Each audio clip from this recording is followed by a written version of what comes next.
The Comelec on Wednesday, March 23, finally allows the Office of the Vice President to continue its COVID-19 programs after suspending them at the start of the campaign period. Comelec Commissioner George Garcia says the ANBank granted the OVP's petition to exempt its pandemic response programs from the election spending ban. The OVP's COVID-19 programs will be allowed to continue on Friday, March 25, the start of the local campaign period.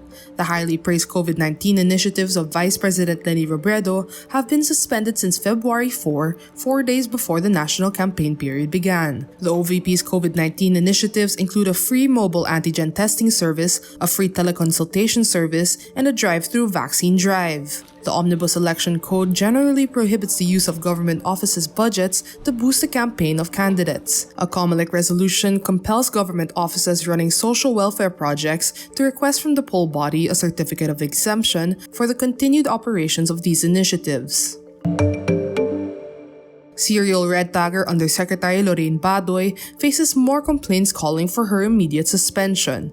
This after red tagging Vice President Leni Robredo and members of the Progressive Makabayan bloc in Congress. Some 26 activists and concerned citizens on Wednesday, March 23, filed before the Office of the Ombudsman 3 separate complaints. These accuse Badoy of multiple violations of the Anti-Graft and Corrupt Practices Act and the Code of Conduct and Ethical Standards for Public Officials and Employees. The complaint signed by activist teachers denounce Badoy's behavior and penchant for spreading fake news and deem it disgraceful considering her position as a public official. The complaints are in relation to her statement on March 14, where she falsely accused Robredo of conspiring with the Communist Party of the Philippines or CPP because the Progressive Makabayan bloc endorsed her presidential bid. In the complaints, the activists and concerned citizens asked the Ombudsman to investigate Badoy and determine the proper charges to be filed against her and to suspend her until the end of the Duterte administration in June 2022. By Rappler's count, the latest set of complaints was the 6th time Badoy faced accusations of impropriety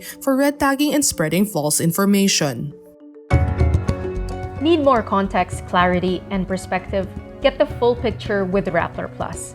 With exclusive content and events, you'll get an opportunity to discuss issues with reporters, experts, and featured guests while helping Rappler continue its fearless journalism. Join now. Quezon Governor and Arroyo ally Danilo Suarez backs Ferdinand Bongbong Marcos Jr. this elections, like he did in 2016. To make his bet win the province, Suarez denies Bongbong's father had a hand in the coco levy fund scam that victimized many of his constituent farmers. No, there was no scam that happened. Alam niyo mga kasama, maling-mali talaga yung sinasabi natin na the coco levy was taken advantage by the crony of Marcos. Mali eh. Those were all accusations and came out during after the EDSA revolution. Those are all wrong.